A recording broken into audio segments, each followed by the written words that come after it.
गुट निरपेक्षता किसे कहते हैं? देखो, गुट निरपेक्षता को इंग्लिश में जो गुट निरपेक्षता के लिए वर्ड यूज होता है वो होता है नॉन अलाइंड मूवमेंट, और गुट निरपेक्षता को हम इंग्लिश में NAM इसके शॉर्ट में भी लिख देते हैं। तो आप कंफ्यूज ना हो, गुट निरपेक्ष आंदोलन क्या है, गुट निरपेक्षता क्या है या गुट निरपेक्ष क्या है, आप लोग कंफ्यूज ना हो।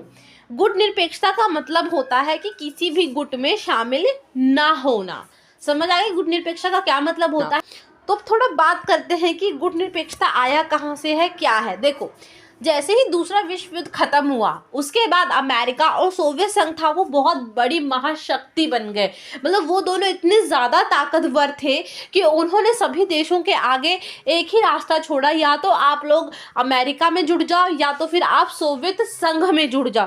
पर कुछ ऐसे भी थे जो ना अमेरिका में जुड़ना चाहते थे ना सोवियत संघ में रहना चाहते थे, वो अपने स्वतंत्र रहना चाहते थे। क्यों? क्योंकि अभी वह गुलामी से आज़ाद हुए थे, जिसमें से भारत भी एक था।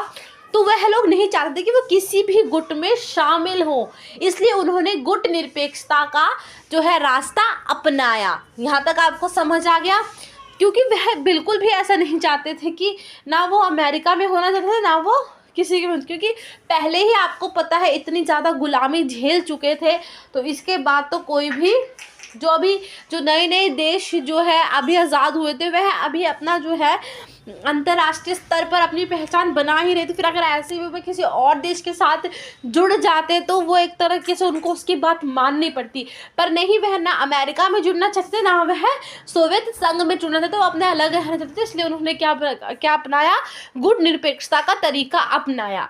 अब गुट निरपेक्षता ऐसा नहीं कहेंगे कि उन्होंने गुट निरपेक्षता अपनाई तो वह सबसे बिल्कुल ही अलग हो गए।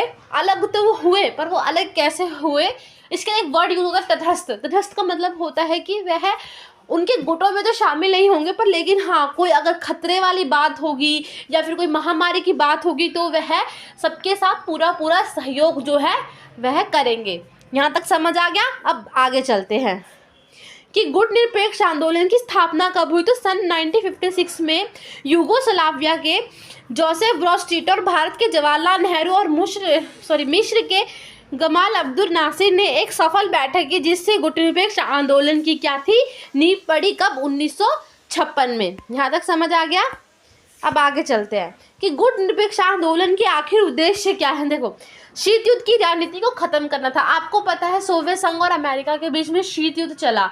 शीत युद्ध क्या था? शीत युद्ध का मतलब यह था कि दोनों ही देश इतने ज़्यादा ताकतवर थे, अमेरिका और सोवियत संघ इतने ज़्यादा ताकतवर थे कि उनको पता था कि अगर इनमें से उनको पता था कि अगर हम दोनों की लड़ाई होती है तो इसका जो विध्वंस होगा, इसका जो नुकसान होगा वो हम दोनों देशों को काफ़ी ज़्यादा भारी पड़ेगा। तो गुट निरपेक्ष जिन्होंने अपनाया, उन्होंने शीत युद्ध की एक राजनीति चल रही थी किसके बीच में? अमेरिका और सोवियत संघ के बीच में। तो इस चीज़ का उन्होंने क्या किया? त्याग किया, और उन्होंने स्वतंत्र अंतर्राष्ट्रीय राजनीति जो है अपनाई। मतलब है अपने जो अंतर्राष्ट्रीय स्तर पे थे वह क्या थे? बिल्कुल ही स्वतंत्र राजनीति उन्होंने अपनाई। समझ आ गया?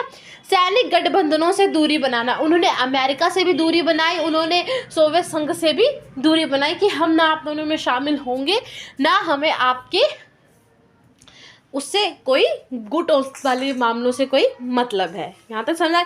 उपनिवेश और साम्राज्यवाद का विरोध किया। उन्होंने विरोध किया, अब हम किसी के भी अधीन हम नहीं होंगे, अब हम किसी के भी साम्राज्य का अधीन हम नहीं आएंगे। यहाँ तक समझ आ गया? रंग विरोधी नीति का उन्होंने विरोध किया। मानव अधिकारों की गुट निरपेक्षता में बात की गई, विश्व शांति की बात की गई, और वहाँ पे गुलाम ना बनने की सबसे पहली बात है कि हम किसी भी गुट में शामिल नहीं होंगे। मतलब गुट निरपेक्ष आंदोलन प्रासंगिक मतलब आज भी है, क्योंकि हम किसी के अधीन नहीं है। जब तक हम किसी के गुलाम नहीं होंगे वह गुट निरपेक्ष जो है हमेशा ही चलता रहेगा, और अब भारत किसी का गुलाम हो भी नहीं सकता है। यहाँ तक समझ आ गया? तो प्रासंगिकता भी पूछी जाती है, तो हाँ, गुट निरपेक्ष आज भी है। क्यों है? क्योंकि हम कभी किसी गुट में शामिल तो हुए ही नहीं है। यहाँ तक वीडियो समझ आ गई? अगर आपको वीडियो अच्छी लगी तो चैनल को लाइक करें, सब्सक्राइब करें। अगर आपको इसकी बहुत ज़्यादा डिटेल में इंफॉर्मेशन चाहिए पेपर के रिगार्डिंग तो आप